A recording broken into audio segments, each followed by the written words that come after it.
once you've really built up that skill set, it's really learning how to bend and flex within that structure. Like, I kind of like to describe it as like, the structure is like the masculine, the structure of a business, but then the feminine can come through and bend and flex and get creative and move within those systems and processes and people as well. So yeah, I think learning how to be adaptable and flexible when you start working with different people is really, really important. Welcome to Secret Ops, the podcast uncovering the world of operations, one episode at a time. I'm your host, Ariana Cafone, and today's guest is Lauren Lea, online business manager and founder of OBM Associates. Today, we dive into the world of online business management, which, to be honest, I had no idea what it was and what that work did in the relation to the larger picture of a business.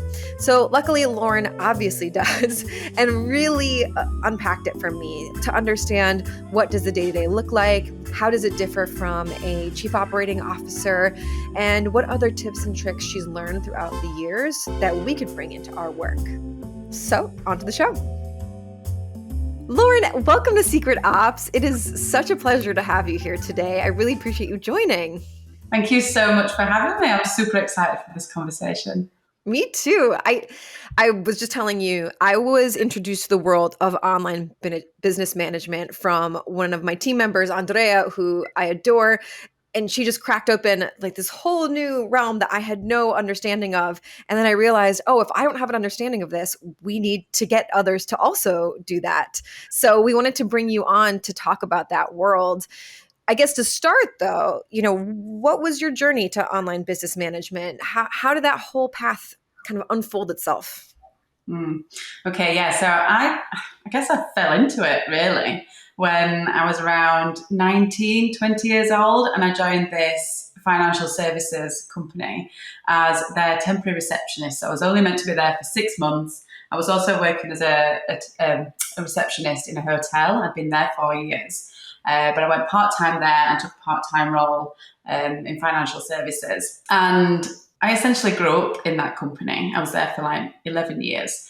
But as soon as I got involved, I was learning about all the different departments, and I was learning about all the processes and trying out all the systems. And I was just naturally interested and gravitated towards those different business areas. And after about 5 years, I'd learned all the things, and I was promoted to European business manager. And it was like, okay, now it's serious. I suppose I was a little bit scared at the time because I was like, oh my God, I'm a manager now. And I kept saying that to myself. I was like, all right, I'm a manager and I'm responsible for all these people. So I had a remote team across European offices, and I would visit them and manage the operations and processes across all those entities. I would implement and roll out the ISO standards. So then once they were rolled out, we would then maintain them. So I learned that's when I really got stuck into the processes and data security. And, it's not just tech, it's also the security of the building and protecting the data and the storage of data in that way as well. So that was really interesting. And I really loved that as well. And I was involved in the audits. So that was really cool. And then I just got to say, not everybody to be like, yeah, ISO certification audits, love this.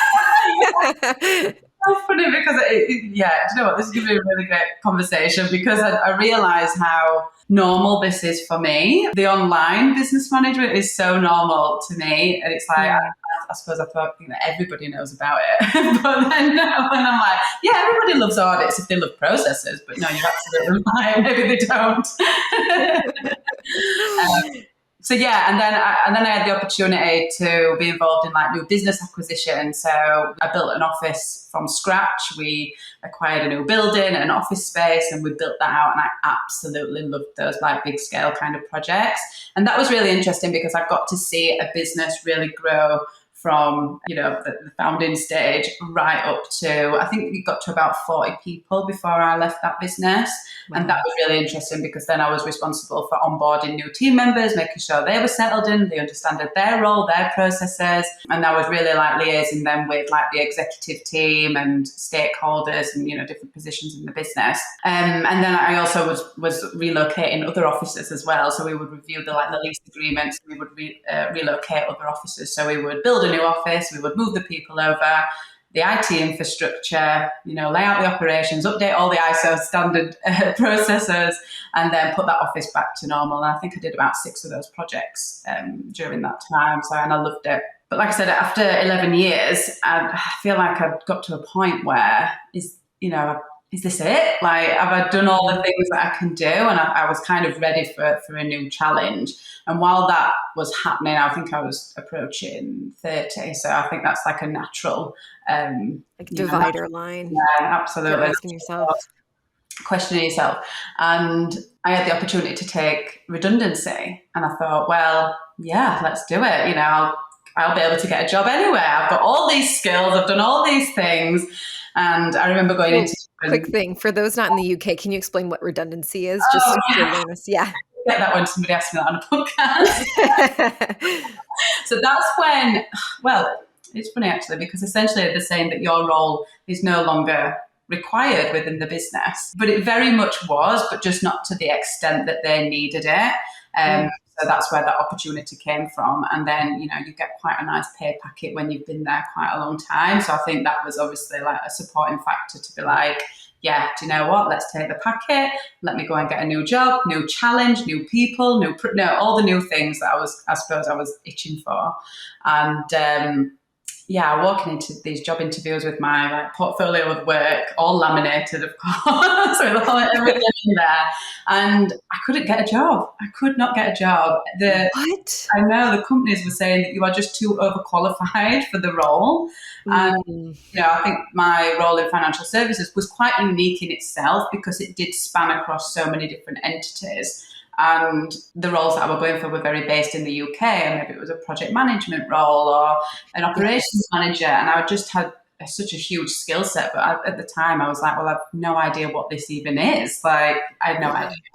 Just so that you know, too, I also had that same experience where I had these roles and I didn't really know what the next step was. And I was applying for a lot of project management, product management, and they just couldn't see the through line there, even though the skills are similar in some ways. But yet it's hard when it's not a one-to-one, especially I think that's tough when you're looking at the recruiting side of things. If you have a background that's a little bit different, it's kind of hard to be able to be like, oh, this is the right candidate for these roles, even though you're very qualified, right? So that's a tough challenge, especially as we now are having more jobs and going to different businesses year after year. It becomes a different kind of situation. Anyway, you're not alone in that. I felt that too. And it's quite frustrating when you've got all these things, the hunger to learn, the hunger to do new things and nowhere to go. And it's interesting because I didn't have anybody like you in my space to have that conversation with, or anybody who actually, and I think this is still true today, is like who understood what I really did in that role. Unless you worked with me, you had no idea what I was capable of or what I was doing. Nobody had no idea. Or the importance of it. Yeah, the importance and the need for it as well. So absolutely. Yeah, I think I was even looking at job roles, been like, okay, project management of this. And I'm thinking, ooh, just that? Is that enough? Like, I'm going to get bored. So, then it come to a point where, well, I do actually need to get one of these jobs. So I actually ended up suggesting to my partner, maybe this is our opportunity to travel. So we'd really focused on our careers throughout our 20s. We bought the house together. We invested in property. It's like the only thing that we've not done that we've always really wanted to do was travel. And he said, as long as I can get a cat sitter, then we can go. Super important. Super important. It is. Very important. So I called in the sister. She came in, moved in back to the house, looked after the cat. And after 1 week of us getting married, we flew into India and we traveled for 18 months across Asia and Australia. And it was during that time, I suppose, having that break and that space from the role that I was doing, like I was literally running around like a headless chicken in my 20s, in business, in that company, but also personally as well. Like I never took a day off to be at home. It was always to travel. So yeah, we traveled. At that time, I was like, well, what is it that I'm going to do when I get home? Like, what do I want to do? Which was such a beautiful place to be in, but also a really, really scary place to be in. And I just felt like there was something in me that was like, I don't want to go back to corporate. Like, I don't think Totally. I'm meant to be in that environment. But it was a tough, I remember it was a tough 6 months of that first part of our trip, because I was like trying to really figure out what it is that I was meant to do. And I naturally, set up an Instagram travel page. And then I was like, oh, all this marketing online is super interesting. And I was like learning on masterclasses. And then one thing led to another of, okay, how can you earn money online and travel? So I'd kind of fell down that rabbit hole, and I built a website, I started blogging, I learned about affiliate marketing, I kind of dove into that area. And then I eventually landed on the online business manager role. And I was on the tip of like, okay, there's this virtual assistant role that exists online. And I'm reading it like, it's not quite me. This isn't quite me. I know I can do so much more. But then I found this online business manager role, and I was like, oh my gosh, this is like my career that I've been doing so far online. I was like, oh my God, this could not be any more perfect. And that was just an instant, like, no brainer. And, Man. and that That's was like a gold mine, because it's that thing where you're searching for it for so long. And then, like, I tell a lot of people when they're in college, like, the thing that you're going to do is probably, it doesn't exist today, right? It doesn't exist. And then you'll stumble upon it. And then it's like, it sounds like that was your lived situation, trying to figure out where's your niche based on all of this experience that you had, that you can't really even quantify in a job, right? You can't, like, you just know so much. And then you stumble upon this. So what was that like once you realized, oh my gosh, this is a thing, I want to do it? Where did you go from there? So I was diving into like, what are the systems? Like, what are the systems that need to exist in a business infrastructure that's not in an office but is online? Like, what does that actually look like? But it kind of is the same, which I think is the beauty of it. So like when I was in the corporate job, in that corporate role, we transitioned from Microsoft to Google so that we could operate in a more collaborative environment with like Google Docs and being able to work on the same sheet together. None of this like saving version 1 and version 2 and version 3. And oh gosh, I can't believe that existed now when I think about what we can do. And we also implemented a project management tool called Asana. And I loved that. I loved that system. And I still do today. And I was like, right, okay, well, that's it. I'm having Asana and I'm having my Google Workspace. What's next? What else do I need? And then it was like, okay, what about a CRM system? What does that look like? And I'd done some research, in the market, what's the best platform? And Dubsado was like the leading platform. I was like, right, okay, I'm diving into that. I'm learning that. I'm actually specialized in that system now, and I still think it is the best on the market. And yeah, just learning as many systems as I could possibly, spend that time whilst I was traveling. Again, I've got this amazing opportunity and space to actually focus on researching. There's a lot of people that transition from the offline world, I guess, into the online without that break. And it can be very difficult to transition from, working within like an office environment to then becoming like an entrepreneur and then, trying to run your own business. And, that's probably another conversation. But yeah, that's kind of how it evolved. Well, it's interesting because, if you're in any sort of role that is operational, you're used to learning new things, creating structure, researching, figuring out things you don't know. But I found that learning curve was even intense when I left a full-time job, started my own business as an entrepreneur, my own little mini tiny startup. That I was like, oh my God, what is this thing that I need to have? I've never heard of this thing, or the certificate of this. Oh, where do I do that? It's so funny, all those tiny little things that you only stumble upon when you start your own thing that you might have a knowledge on, but it is a different world and it's a different mentality because it's your own. It's not somebody else's. So you have full ownership of it. It feels very different. Yeah, absolutely. I think the main thing that comes into that is like discipline. We're then talking about our own intentions. You've not just got to like wake up with the alarm, get, the train into work and sit at the desk and do the thing, because you've then got other people around you that kind of, I suppose, motivate you to then get the role done. Whereas, you can get up at whatever time you want as an entrepreneur. You can do the work whenever you want to do the work. So you've really got to have the discipline. Yeah, that transition can be tough. So talking about an online business manager, if people are new to that terminology, that role, Where does it sit within an organization, and what does the day-to-day typically look like? I know that's hard because I'm sure every day looks very different, but what is that kind of, where are they the glue? I'll put it that way. So when we kind of describe an online business manager, they are essentially that operations manager, and they kind of sit in between the CEO of a business and the team. So they act almost like a filter. So they can kind of protect the CEO's space, energy, capacity, time, while they can focus on whatever they need to focus on. And then the online business manager role can then liaise with the team, execute with the team, delegate to the team from those like strategy sessions that the OBM and the CEO would naturally have, like maybe every fortnight or every month. And that information then gets delegated to the team, and then they're working with the team to like, execute on those goals. So that's where they naturally sit within a business in the online space, which is quite similar, I suppose, in a corporate environment, although I think you would naturally have a C-suite. So that role would essentially be like that COO, Chief Operating Officer. Got it. So is that the main differentiator, like between a COO type of role and an online business manager, is the kind of business or the business structure? How would you, I guess, like if I'm listening as a CEO, how would I know which one I need for my situation? Yeah, that's a really good question. And I get asked this all the time. And I'm sorry. I had to ask it.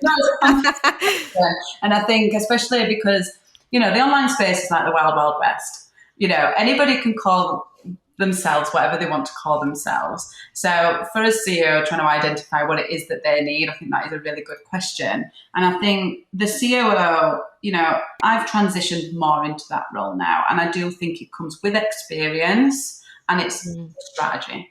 So, somebody coming from corporate into the online space, wanting to kind of call themselves a COO, might not necessarily know the strategies or, or have their own bespoke strategies that they've tried out and tested in the online space. Now, same again, I suppose, coming, even if a COO in a corporate organization transitioning into the online space, again, there's going to be some different factors, some different strategies that you're going to need to like learn and try and test. So for me, I think it's the strategy piece really that's different between an online business manager and a chief operating officer in the online space.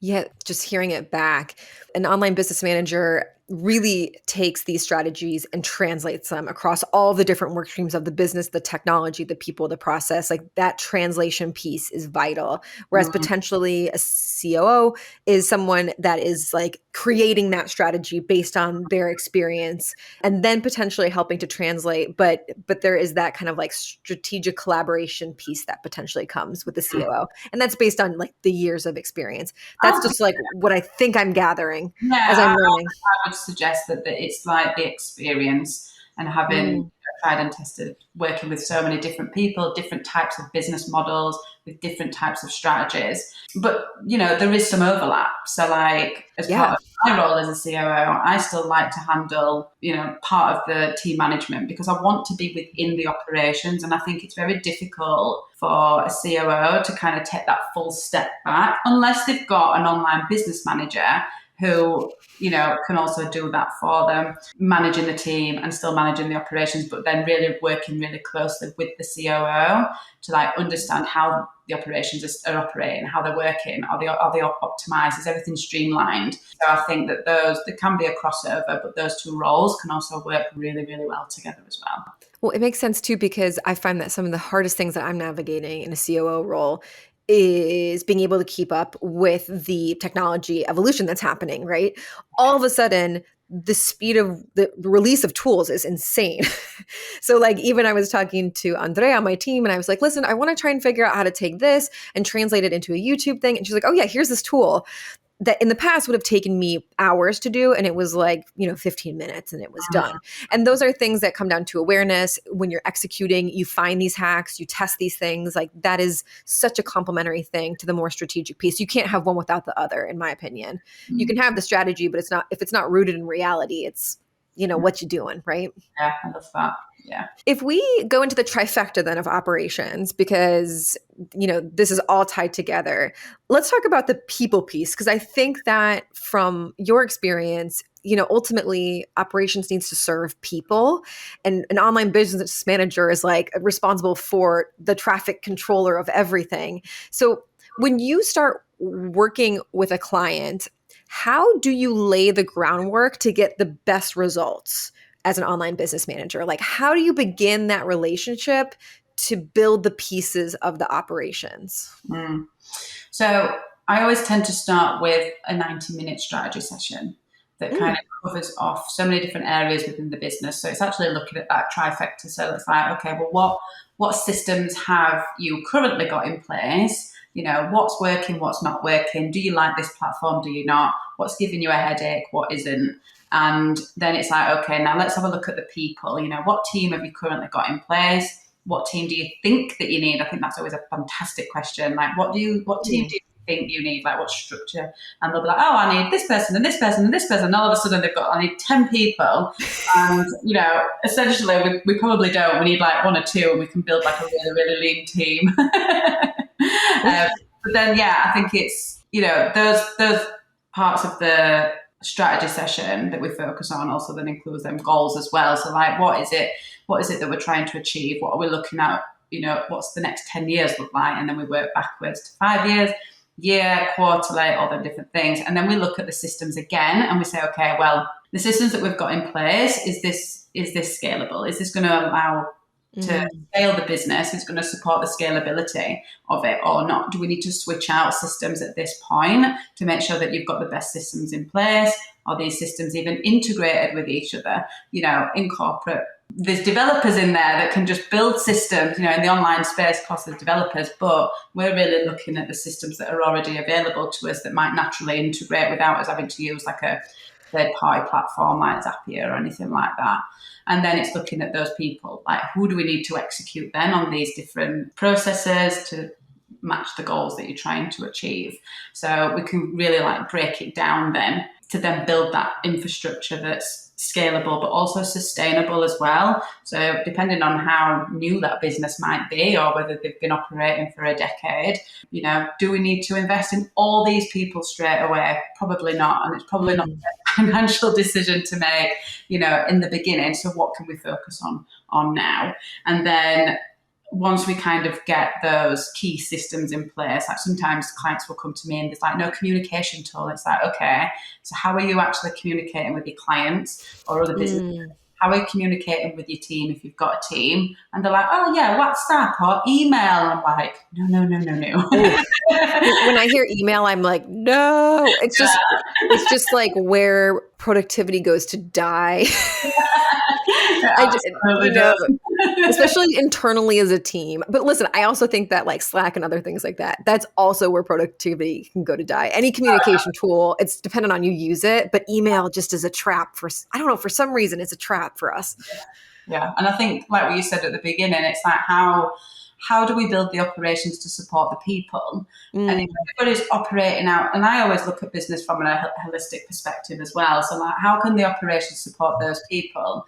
Personally, anybody who's operating out of WhatsApp, that does not support anybody personally. When I go to my phone and I want to message my mum, I don't want to see any messages in there from clients or team members or anything like that. So that for one, like that protects your energy and your personal time. So implementing a platform like Slack, but maybe just for emergencies, I think is a really good idea. So, so that you're actually then operating within your project management tool and you're commenting on the actual task at hand. So you've got that trail that you can read back on. And again, and it's switching those processes like that communication process to focus on the project management tool first. Then Slack is like a backup when you really just need to grab somebody or you want to share your screen with someone or drop a voice note. Sometimes I love a voice note and it's just so much easier to be like, Yeah. I'm like a addict to Loom. My husband's like, you're always just recording Loom videos. I'm like, I know. It's the best. It's the best. So I think that's a really, really powerful way to the systems support the people, Yeah. where it becomes the operations just so important. Well, we, already actually dipped into the technology piece of figuring out how they integrate, figuring out the best tools. And a piece I think of technology is the process piece. And when I meet a lot of like smaller teams, founders especially, I think process, that word is like scary. It's like, ooh, no. Like we've got this kind of special sauce, like the chaos is the special sauce. And you're like, is it though? I don't know. How do you get people to understand how powerful a process can be, but also how do you make it approachable? Like I have seen, misuse where somebody's like, there's 20 kind of sub checklist boxes to one task. And I'm like, this is out of control. Like nobody's going to check like, this is too much. I guess, how do you convert people and how do you make it so it's approachable for non-organized types like you and I? So I've got probably two answers to this. There's one that might be a little bit controversial. Go for it. But I think I just feel like everything really does start with people. Like I know I've just said that we need the system to support the people and it's really important, but again, it's also really important that we've got the right people in the right seats. So if you've got somebody in your business and you're building a new process out, maybe they've been doing the process a certain way for however long and they don't like change, but this process is going to make them do it quicker and more efficiently and smoother with reduced risk and all these different things. I think the question can sometimes be, are they the right people to be in your organization if they're not willing to move? I love that. Might move with you and evolve with your systems and your processes and be on deck to do that. So I think that's probably one. But I am so with you on that. I had a conversation with a client about implementing a sales CRM. And I'm like, it is industry standard. If you cannot work with the sales CRM, you're not going to go to another business and of course they're going to have a sales CRM. I do have that feeling where it's like, we have to keep up and people have to be willing to change, and chaos is not acceptable. Like we want to create some order so that also there's better employee retention so that you're happier. So like the structure may seem awkward and yucky at first, but there's always a purpose there. And that's to make you happier and to have business continuity and all these kind of smart things. So I'm totally with you there. If there's resistance to change, I have patience into a certain point, and then it's like, get on board, man. You got to get on board. It's only going to get more this way. Yeah. So you can't stay where you're at. And in the online space as well, I suppose when I meet with a client, a potential client, like I really do vet them, as a person, but in business as well. And, they might say, I need operations and I need systems and I need all these things. But then some people have worked with others and they've gone in there and then the CEO is resistant to change. They're like, well, I don't really want to use that system and I don't really want to do it that way. It's like, well, you've come to me for help. Let me help you. Like, let me show you. So I think then I tend to only work with those people that really, really want the support. So my, I say vetting, but it's more, the inquiry process is I do focus on that quite heavily to identify if they're the right fit for me, because again, it comes back to relationships and I want that to be a success, not just for me, but for them massively, obviously. So, but then when you're working as part of a team and then putting a new process in place and, somebody might just not understand how this can help. They're like, well, I don't actually, they've not all got our brains. I think we are quite unique people with operations and process mindsets. They're like, well, I can't understand, but oh my God, when they do, like it just lights me up so much. It's so exciting. It's like that moment too, where it's sometimes really hard because we can see the dominoes and how they're going to fall. And it's very hard to explain that to people who just can't see that because they haven't had that experience. But then once they see it, oh my God, then they're the ones ideating and like, can we do this? And can we integrate this? And like, can I automate this? And like, you're like, sure, let's figure out how to do it, and then you're sort of like refining how they think about creating process and automation. Yeah. But that moment, the light switch turns on. Nothing jazzes me up more than that, for sure. So brilliant, yeah, and it's so funny. You're so right. They really do then bring all the ideas. I've got a client at the moment, and she's like, when we execute her podcast process, like she just loves it. Like all she has to do, same as you, come in, record it. The rest gets taken care of by the team. If there's an issue, somebody might talk about it within the team. She hasn't got to deal with it. Like everybody's quite self-sufficient. Again, bringing it back to, bringing the right people into the business. And then she's just so blown away by, oh my God, this has just been done. Like, it's just done. Like, she's not going to do anything. And she's like, and it's because we've got those standard operating procedures in place, the SOPs, and they just get to follow them. They just follow the process time and time again. Whether the CEO is in the business or not, it gets done. And yeah, it's that moment when they're like, oh my gosh, this is game changing. It's interesting because process actually, if it's done well, it allows you to be more creative and to use your skill sets better.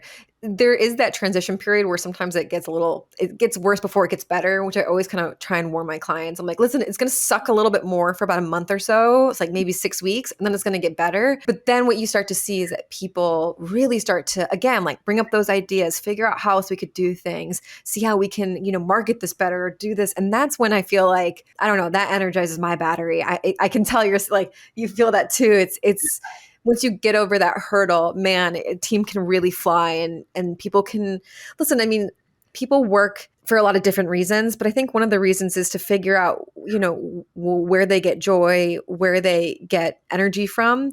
And it's not checking a box and it's not that. So the more that you can automate the things that suck or create something standard that's easy to do so that they can do the work that really energizes them, I don't know. I just feel like the progress I've been able to see in businesses, that's exciting because that's where all the surprises happen. And then I see things that I didn't even think could happen because we gave someone time to think and do things differently. Let's talk the inside scoop. So this is like the stuff that people have questions on, but they don't really know how to ask it. And I think the first one is, let's say someone's listening to us and they're like, oh, it sounds like I might need this. Like, what are the boxes that they should check to say, I need an online business manager? Like, what are some like mental check boxes? Good question. How long's the piece of paper? We'll make it a scroll. Okay, so I think you've already touched on this, like chaos. If it's chaos, if it's just constant chaos and maybe the business owner is just reacting to everything, opening emails and just putting out fires. There's just fires everywhere before they can even actually get to the work that they need to do to drive the business forward. I think that is a one big fat tick box. I think as part of that can also be, if you've got a team, then if you're spending a lot of time of directing your team, managing the team, supporting the team, you might not have standard operating procedures in place, because that can help to an extent to like, here's how you do it, go and do it. Here's the task. You shouldn't need to come and ask me any questions, providing that process has been really detailed out, whether that's in a written format or whether that's in a video format. And team management can take up so much time anyway. So the SOPs and systems will help to an extent, but as the team gets bigger, you then become a team manager. So that's another box. If you think, I'm spending a lot of time team managing, then this online business manager can come in and separate and act as that filter between the team and the CEO to really free up their time. What else? I think control. Like if a business owner can't let go of some parts of the business because they're trying to keep control of it, I think that's something to identify. People might not be as, I suppose, open to identifying and raising their hand about that. But I get a lot of clients that come to me and say, I just feel like I need to stay in control of everything to ensure that everything is going smoothly. So then what comes with that partnership with an online business manager is, and that's what, it's so funny because we say online business manager, but the role is essentially like almost like a coach as well, and like a business mentor, and training them in the systems, but also training them and supporting them in how to manage their day. So like not opening your emails first thing in the morning, and that comes with helping them let go of control a little bit. And with that partnership, it's trust. It all comes then down to trust. Control is all about, having trust with, a team member or your systems or, whatever it is, the way that you're operating within your business. So, yeah. I swear you read my brain because the next question was, what percentage of clients that you work with do you think have a hard time letting go of control? Like 110%. Do you know what? You either get one way or one the other. You've got one who's like needs to be in control, or you've got one who's just absolutely not interested. and that they are also very difficult as well, to be able to like, I actually need you in here, or I need you to understand this, or I need you for this. I think that's the other thing. An online business manager doesn't just come in and just like take over your business. They really need to still work closely with that business owner. So it's not just like drop a business online business manager in, business is taken care of. That's not how it works. You partner with them. That's what it is. It's that you actually partner with somebody. You share your brain, you share the workload. I always say they're like a second brain. They are literally like a second brain. Yeah. We talk about like the light bulb moment when people realize that how they can be empowered through process and automation. Is there that light bulb moment with founders or CEOs that you have when all of a sudden they realize in letting go that they've gotten what they needed and more? Like, is there a certain point in that relationship that you've found that it happens, or is it different for every client that you work with? Yeah, I think it's just the timeline. Yeah, I think it's just, some are like within a couple of months, nothing's going to happen. Like you say, the first 4-6 weeks can be a little bit rough because we're just getting in there. We're just understanding the business. We're learning about the business owner. We're learning and meeting the team. But then I think, like you say, after 6 weeks, they start, okay, that's been done and I haven't got to do that anymore. Okay. And it's just like this kind of realization. I just love it. I love watching them like go through it. And it's just a timeline. Yeah. There's like some clients, it's within, maybe six weeks. Some it might be like 4 months. So. Yeah. It is. So I'm kind of going through a mini version of that with my team member, Andrea, that I've mentioned. And I did have a moment this last week where I was like, I don't have to figure out this problem. She can do that. And as an operator, you sort of you're always the one that has to solve it. And I'm like, I have her brain and it's brilliant. She can solve this way better than I can right now. And it was like, it's weird. It's like all of a sudden you don't feel alone. And it's such a strange feeling because part of you is like, is this going to go away? Like, can I trust it? But then also part of it is like, I'm free. I can live my life, like I can enjoy this more.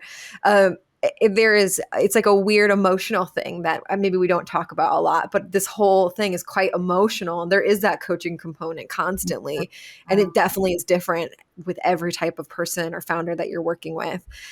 So let's talk about like before and after transformations. What kind of business transformations have you seen in your experience, pre-online business manager and then post-online business manager, doing their thing? Yes. So one client really comes to mind where she has a meal prep business and we worked together for a year. And, she was making multiple six figures. And I actually don't understand how she was doing it. I have absolutely no idea how she was running a business. Because when she came to me, it was like complete chaos. And when I'm like uncovering all these things, we try and uncover as much as we possibly can in that initial strategy session, but it's identifying what is the biggest fire at the minute? Like what is taking up so much of your time that you can't do other things? And the number one thing was communication. Now, it wasn't just with the team, it was with customers as well. Like she was coming in at all different angles. They were coming into emails. They were coming into the inquiries inbox. They were texting her. They were in the DMs on Instagram. They were in WhatsApp. It was just too many communication platforms. So that was like the first thing that we needed to streamline. But what came with that was also training of communication for everybody else. And for her as well, she was just obviously like a yes person because this is a business and it's running really well and she wants to help everybody. And I think the only way that she was able to do all of that successfully is because she truly deeply loved what she was doing. Like she loved it so much. Because she's probably running on fumes. Like I find most founders, they're just, they've been running on fumes for years because they love the thing and they want to keep going, but they've hit that wall. And man, I've seen that so many times. We're like, how are you standing right now? Do you need to sit down? Do you need a nap? I think so. Yeah. So what was that transition in kind of seeing going from that state of like, how are you even functioning right now to then bringing you on and that transition? Like, what did that look like in, I guess, her worlds? She knew she needed help, but she didn't know what kind of help it was. And I get message. I've got a message at the minute. I need to get back to somebody about this is what's happening. I don't know if you're the one who can help me. It sounds like it is, And she was able to come to me because she'd got a recommendation from somebody else, and she'd seen how I transformed her business as well. So yeah, one of the first things is we streamline communications. I mean, we did so many different things. But I suppose the transformation of me coming in, streamlining a business, the systems, communications, hiring the team, like she had, kitchen staff cooking all the food and everything, but she didn't have an internal team. So that was me, and we brought on a virtual assistant as well, who was able to then take all the processes that she was doing and just run with that. And she nailed it as well. She was such a great fit. But what she's doing now is actually opening her own store. Wow. A year. Like we literally worked year to year with that, and she's opening up her own food store, like restaurant and co-working space, and that is the absolute power in it. Hiring this level of support. This is the thing, is that it's really a specialist role. It's a high level role. We can manage so many different moving pieces and people and data and all them different areas of business that it freed her up to then go and open her own restaurant. Like, I don't know if there's any better transformation than that. Wow. And she's got her own products, and we're getting them in supermarkets, and there's just tons. But the fact that she's actually opening her own store now is just absolutely phenomenal. Wow. That must feel surreal to go through that in such a short time too. It's amazing how much you can transform in such a short amount of time. Also, time feels weird these days too. So like a year can feel like a long time, but that's insane to open up a store, to go from that to that. Wow. Yeah. Now, if people are hearing you and they're like, I want to be like Lauren, I want to be an online business manager. I want to rule the world. They're also like hearing your skills and they're like, I don't fit in that box either. Like, I'm having a hard time figuring out how to do this. What would you recommend they do to get into that online business management world? How would you recommend them starting? As an online business manager? Yeah, probably there. Or if they just say, hey, I'm hearing some things that I am, and I would like to get more information on this. Where would you start them? That's a really good question. I think it's just start. Like, don't put too much into it. Like, don't worry too much, I think, maybe in the beginning about branding, although branding is very important in my perspective. But I think it really is just getting that first client. And if you've come from that background and you've got those skills, try them out. Like, try them out in their business. You might not want to try and work with like maybe a 7-8 figure business, from the beginning, but you'll want to find a client who maybe has not had an OBM before. And they don't really know what they can do and help in their business, and trial out some of the things, transition that previous experience into their business, but also, carving out that learning and development time as well. Like you said about all the platforms and tools and trying to keep up with it. Like, I'm subscribed to all like the key systems, and the amount of emails that they send me with new updates. It's ridiculous. It is actually ridiculous. I can't keep up. I try so hard. It's really difficult. Yeah. And it's like, just keep learning. Like, you've really got to keep learning and build your own frameworks as well. So like, once you've got a process in place, when you've built a framework, like I do this for the first phase, second phase, third phase, that's a framework, and you can then implement that into other businesses. I think the other thing is that you've got to be careful that sometimes that particular framework might not work for another business model, because all businesses are different. All business owners are completely different as well. So I think that's the challenge, or that's the challenge that I've seen a lot of other online business managers go through, is, okay, I've got to do it this way. Because we're so like process, it can become too rigid. And that's not what we want. We don't want to put our clients into a box either. So really then, once you've really built up that skill set, it's really learning how to bend and flex within that structure. Like, I kind of like to describe it as like, that's the structure is like the masculine, the structure of a business, but then the feminine can come through and bend and flex and get creative and move within those systems and processes and people as well. So yeah, I think learning how to be adaptable and flexible when you start working with different people is really, really important. That's a really good point. And there's so many small businesses that even if you have a couple years experience could really use support. So even if you're sort of getting your sea legs, you throw them a discount and just say, "Hey, I'm figuring this out. You're figuring your stuff out. Can I try and help you with that?" I remember actually one of my first clients, now thinking back, like that's how it went was, "Hey, I see that you could just use some help in making this a little smarter, this like the way that you're working. Like, can I just come into your office and help you?" And, it was a lot of filing cabinets back in the day. Now it's more digital, but both people are benefiting then and learning. And it's still somebody that I keep in contact today. So that's how you also build your relationships. It's just like getting in the ring and like getting in there and trying it out. Yeah, absolutely. I think relationships is just so key. Not seeing them as like, okay, you're going to help me, build my business. It's just so much more than that. And I think that's one thing I brought in because I think it's something that I've always valued, but now I really, really value that genuine connection and building that relationship with people. And yeah, definitely. So let's wrap up getting to know you more as a human with some rapid fire questions. So I'm going to shoot some questions your way. You just answer it as quickly as you can so we can get to know you. Okay. First thing is, what's your favorite part of the day? Ooh, probably the morning time. I love to exercise and then come back, have my breakfast and then coffee. Yeah. Yes. What book are you currently reading or what audiobook are you listening to? Oh, I'm reading about 3 books, if I'm honest. I'm dipping in and out of the Gene Keys, which helps you learn more about yourself and uncover your true potential. And then I've got Traction by Gino Wickman, which I'm rereading because I do really like that book. And then there's another one I'm reading. Oh, The Power of Now. So yeah, so good. So, yeah, and I'm rereading that one as well. I'm a big reader too. What is the best purchase that you've made under $50? Oh, loads. Absolutely. I'm going to say this. I literally just went for my water. This bottle is one green bottle, and I bet I've probably had about 6 because I leave them everywhere.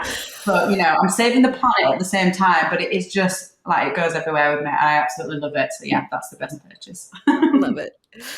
What is your favorite quote? Oh, I've actually got it on my screen here. Yeah, let's hear it. So quality is never an accident. It is always the result of high intention, sincere effort, intelligent direction, and skillful execution. That's beautiful. Wow, that's a good one. What do you think is the most important lesson that you've learned at this point in your life? Hard one. I'm throwing some toughies your way. Yeah, I would probably say slowing down because, like I said, in my 20s, I was running around like a headless chicken. And then when I had that break to travel, like we really slowed down. And it was so beautiful to not have any responsibilities. We didn't have the house, the job, anything. And that, like we were speaking earlier about that space that it creates for you to be creative or, just think about what it is that you really want. So I think slowing down is something that I'm trying to be really intentional with and making sure that I've got that space and being intentional as well. I believe that being really intentional, even with like the food that I eat, knowing how that's going to impact my energy, like being really intentional, I think is just 100% going to lead to success, whatever your success is. That is. Last one for you, which is, what do you want to be when you grow up? I just want to be happy. I've always said that. Whenever my parents asked me what I wanted to be when I was older, it was like, I just want to be happy. So I think in achieving that, it's finding the work that we really love to do, but also that what we're really good at, and it's, I suppose, comes really natural to us, that then we're going to be fulfilled and at peace and happy. Beautiful. So people have been listening to us and they're like, I want to see what Lauren's up to. I want to get a peek of her brain. Where can we point people to find you? So website is laurenleeobm.com, and most of the time I'm on Instagram if you want to check anything out. Personal and professional, I like to mix it up on there as well. Love it. Lauren, thank you so much for your brain and really just breaking open this world of online business management. It's really been truly a pleasure. Oh, thank you so much. I absolutely love this conversation. It's been amazing. Yay. Me too. Also, another big thank you to our wonderful audience for listening to Secret Ops. Please make sure to follow us wherever you find your podcasts and check us out at secret-ops.com. We'll see you next time.